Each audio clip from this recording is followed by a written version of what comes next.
लेकिन ये बातों से तो नहीं होगा, ये कुर्बानी और इशार का सफर है। कल जो फैसला जो किया है वो एक गरीब आदमी की अशकशोई की हमने। यानी मैं जो बात कर रहा था, शदीद गर्मी, लोड शेडिंग उन एरिया में, बिजली तो सरप्लस है लेकिन लोड शेडिंग उन एरियाज में हो रही है, यहाँ चोरी हो रही है, लेकिन वहाँ पर बसने वालों को ये तो एहसास नहीं होता शदीद गर्मी में यहाँ पर लोड शेडिंग हो रही है। बतदरीज उसके ऊपर हम लेके चले, लेकिन इस रास्ते को हमें अपनाना होगा, आगे चलना होगा। उसके बगैर हम यकीन कर लें कि ये काबीना, ये वफाक, ये सूबे, ये मुल्क पाकिस्तान की जो हालत बन चुकी है हम सब के सामने है, बिल्कुल हम सब के सामने है। तो इसलिए डाउन साइजिंग और राइट साइजिंग के ऊपर मेरी पर्सनल तवज्जो है। I will not listen no to winding up PWD। ये मैंने आपको 2 हफ्ते दिए थे, 2 हफ्ते मुकम्मल हो गए हैं। I want a complete closure of this. तो ये हमें इसको बंद करना है बिल्कुल, और उसका जो ऑल्टरनेट जो सिस्टम है वो हमने ढूंढ लिया है, जो आइडा पंजाब का है उसी मॉडल पे बिल्कुल छोटा सा आप रखें, अपने जो फिजिबिलिटी बनाएं, जो कॉन्ट्रैक्ट अवॉर्ड करने की कैपेसिटी हो, and then third party validation and that's all. तो ये मैं यहाँ पर गुजारिश करना चाहता था। और कल जो हमने 50 अरब रुपए की अब डेवलपमेंट जो बजट है उसमें से कट लगाया मैंने, क्योंकि गरीब आदमी किधर जाए, तो टैक्स भी वो दे रहा है, सैलरीड क्लास में फंसा हुआ है, महंगाई है, शदीद गर्मी है, वो तो बेचारा ईमानदारी से बड़ी मुश्किल से अपने बच्चों का पेट पालता है। तो उसके लिए भी कल 50 अरब रुपए का हमने इंतजाम करके कट लगा के हमने कुछ 3 महीने का रिलीफ दिया है। बट ये 3 महीने का relief it's not just for like that. इस 3 महीने में I would want to have massive physical space through extra measures to recover our revenues. Enforcement जिसे कहते हैं, आपकी जो बजट में आप जो टैक्सेस लगाएं उसके अलावा है, ये इन्फोर्समेंट है। एनफोर्समेंट के जरिए वो पैसा जो डूब रहा है अरबों खरबों का, जिस तरह मैंने बताया सिर्फ कराची पोर्ट पे 1200 अरब रुपए की चोरी हो रही, इट्स ह्यूज अमाउंट। आपका फेडरल बजट तमाम 890 और 1200 वहां पर चोरी हो रही है वो कराची पोर्ट पे। इसी तरह दूसरे आपके जो शोबे हैं जिनकी मैं बार बार बात करता रहा हूं, तो मैं I beg of you in the name of Pakistan, let's stand up and accept this challenge and move forward in unison and create a difference, so that our posterity will remember us for our humble yet great deeds. जाम साहब अब मुझे final plan दें $60 अरब की export का।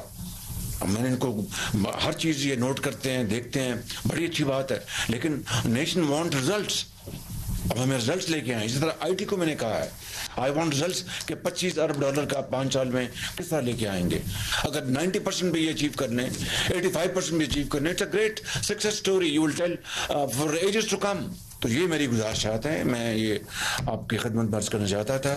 तो मेहरबानी करके ये हम बजट हो चुका, अब हमें कमर कस के दिन रात मेहनत करनी है, खून पसीना बहाना है और रिजल्ट्स देने हैं। इन अल्फाज के साथ मैं आप सबका शुक्रिया अदा करता हूँ। वज़ीर आज़म की काबीना इजलास से गुफ्तगू आपने मुलाहिज़ा की, उनका ये कहना था कि अब वक्त आ गया है कि हमें खुद एहतसाबी करनी होगी और अपने आप को साबित करना होगा कि हम ये काम कर सकते हैं। डाउन साइजिंग और राइट साइजिंग पर पूरी तवज्जो है। वज़ीर आला पंजाब मरियम नवाज ने लेबर डिपार्टमेंट के वाजिबुल अदा 6 अरब रुपए डेथ और मैरिज ग्रांट अदा करने का हुक्म दे दिया है।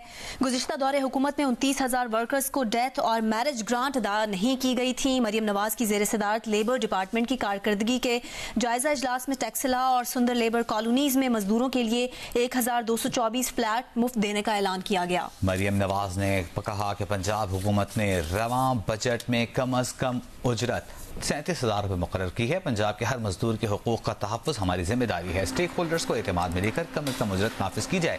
वर्क प्लेस पर सेफ्टी प्रोटोकॉल्स और SOPs पर अमल दरामद यकीनी बनाया जाए। सैनिटरी स्टाफ के लिए नालों और मैन होल्स की सफाई के दौरान सेफ्टी गियर का इस्तेमाल यकीनी बनाया जाए।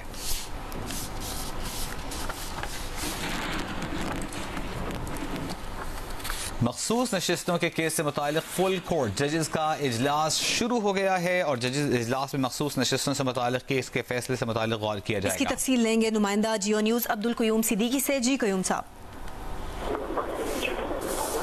जी हाँ, जैसा कि आप मालूम है कि सुप्रीम कोर्ट का फुल कोर्ट मखसूस नशिस्तों से मुतालिक पेशावर हाई कोर्ट के फैसले के खिलाफ सुन्नी इत्तेहाद काउंसिल और दीगर की अपीलें जो हैं वो समाअत कर रहा है और इसकी समाअत गुज़िश्ता रोज चीफ जस्टिस की सरबराही में 13 रुकनी फुल कोर्ट ने जो है वो मुकम्मल कर ली थी और चीफ जस्टिस पाकिस्तान ने ये कहा था कि इसके बाद जजेस की मशावरत से जो है वो ऑर्डर ऑफ द कोर्ट जो है वो जारी किया जाएगा।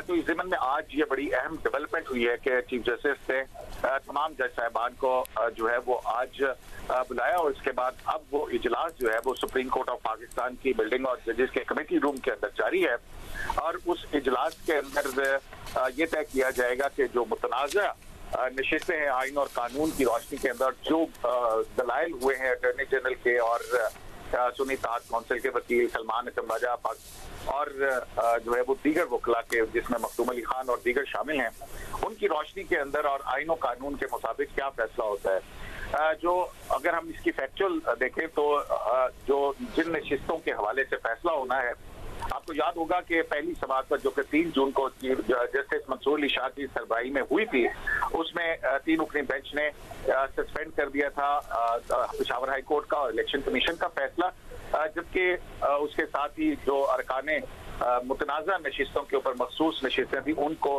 भी सस्पेंड कर दिया था कि वो वोट नहीं डाल सकेंगे, इसी कार्रवाई में हिस्सा नहीं ले सकेंगे, जिसके बाद इलेक्शन कमीशन ने नोटिफिकेशन जारी किए। अगर इनको देखा जाए तो इस वक्त कौमी असम्बली की 22 और सूबाई असम्बली की 55 मुतनाज़ा नशिस्तें हैं, जिसमें KPK से जो है कौमी असम्बली की 8 नशिस्तें हैं कि वो किस किस जमात को जाएंगी। नून लीग को 4 गिनी थी, JUI को 2 और PPP को भी 2 नशिस्तें इजाफी मिली थी, जबकि MK ख़वातीन की 1 इजाफी नशिस्त मिली थी। पीपल्स पार्टी को पंजाब से कौमी असम्बली की 2, नून लीग को 9 नशिस्तें मिली थी और इस अक़लीतों के कोटे पर 1 पीपल्स पार्टी और 1 नून लीग को और 1 JUI को मिली थी। तो इस बुनियाद के ऊपर अब जो सुप्रीम कोर्ट ऑफ पाकिस्तान का ये फुल कोर्ट है, तमाम जो दलाइल हैं और आइन और कानून की रोशनी के अंदर जज साहिबान अपनी अपनी जो फैसला है या उस फैसले के ऊपर पहुंचने के हवाले से राय देंगे और उसके बाद जो राय का ये कहना कि एक ऑर्डर ऑफ द कोर्ट क्या होगा वो जो है उसको होगा और अगर आज ही ये फैसला हो जाता है तो फिर ये भी गालिब इम्कान जाहिर किया जा रहा है कि फौरी तौर पर अनाउंस किया जाए, लेकिन जाहिर है कि ये जजेस की मुशावरत के बाद जो तरीका कार अब्दुल क़य्यूम आज ही फैसला सुनाए जाने का इम्कान है। जी जरा इस हवाले से भी बात करें कि अगर आज ये जज साहिबान जो है वो अपनी मुशावरत के दौरान किसी एक ऑर्डर ऑफ द कोर्ट के ऊपर मुत्तफिक हो जाते हैं तो फिर उसके बाद जो है ये भी इम्कान है कि आज ही कॉजेस जारी करके आज ही सुना दिया जाए या तरीका जो है वो कोई एक दिन जो है मखसूस किया जा सकता है, क्योंकि उससे पहले कॉजेस जारी करना जरूरी होता है। इसलिए तो ये मुख्तलिफ जो है वो राय हमें मुख्तलिफ जराए से जो है वो सुनने को मिल रही है। ठीक है, बहुत शुक्रिया अब्दुल क़य्यूम सिद्दीकी आपका।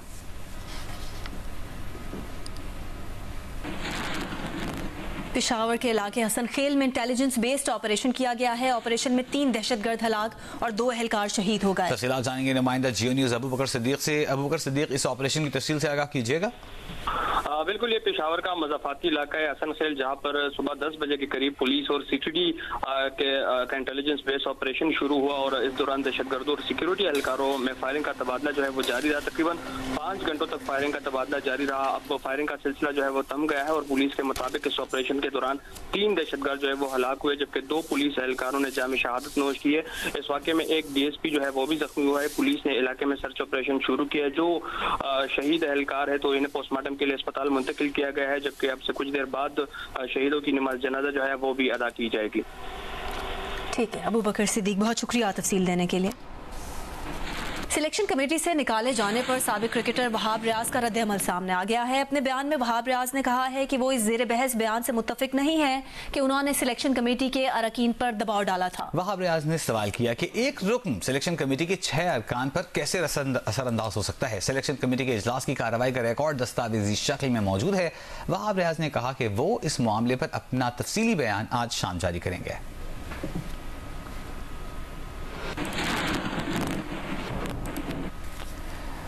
NA-47 इस्लामाबाद के धांधली केस में इलेक्शन ट्राइब्यूनल ने इलेक्शन कमीशन से फॉर्म 45 अपलोड होने की टाइमिंग का रिकॉर्ड तलब कर लिया। जस्टिस तारिक महमूद जहांगीरी ने सवाल किया कि क्या प्रिजाइडिंग ऑफिसर ने EMS सिस्टम में फॉर्म 45 अपलोड किए या व्हाट्सएप पर फॉर्म की तस्वीर भेजी, जिस पर इलेक्शन कमीशन के एडिशनल डायरेक्टर लॉ ने जवाब दिया कि प्रिजाइडिंग अफसर ने RO को खुद जाकर फॉर्म 45 पहुंचाए हैं। PTI हिमायत याफ्ता उम्मीदवार शुएब शाहीन ने कहा कि RO ने कौन सा रिजल्ट कब अपलोड किया, वक्त बताया जाए। इलेक्शन कमीशन इदारा है, पार्टी नहीं। जस्टिस तारिक महमूद जहांगीरी ने इलेक्शन कमीशन के वकील से कहा कि आप इसका रिकॉर्ड दे दें, इसमें क्या मसला है, रिटर्निंग अफसर पार्टी नहीं, वो क्यों ये रिकॉर्ड नहीं दे रहे हैं।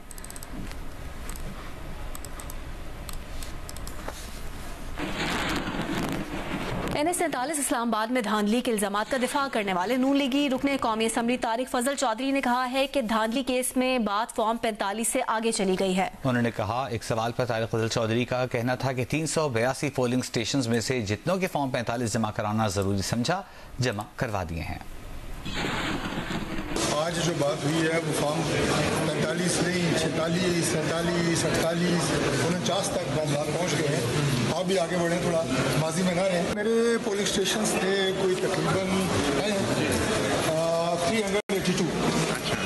तो इनमें से कितने ओरिजिनल पोलिंग एजेंटों के फॉर्म है आपके पास? देखिए, मेरे सारे फॉर्म मौजूद थे, वो मैंने अपने जो हमारे अटॉर्नी हैं उनको दिए हैं। जितने उन्होंने पूरी समझे कि वो ट्रिब्यूनल के पास जमा कराए वो उन्होंने जमा कराया। उसमें आज जो डायरेक्शन पास हुई है वो ये हुई है कि सबसे पहले हमारे जो अटॉर्नी हैं उन्होंने केस की जो मेंटेनेबिलिटी है उसके ऊपर एतराज़ उठाए हैं 2-3 हवालों से। ठीक है। एक, जो शवाहिद और जो डॉक्यूमेंट्स हमारे मुखालिफ उम्मीदवार की तरफ से जमा कराए गए हैं उसके ऊपर बड़ी सीरियस एलिगेशंस हैं। उसमें बहुत सारे डॉक्यूमेंट्स जो हैं वो फोर्ज हैं, वो जाली हैं, अटेस्टेड नहीं है।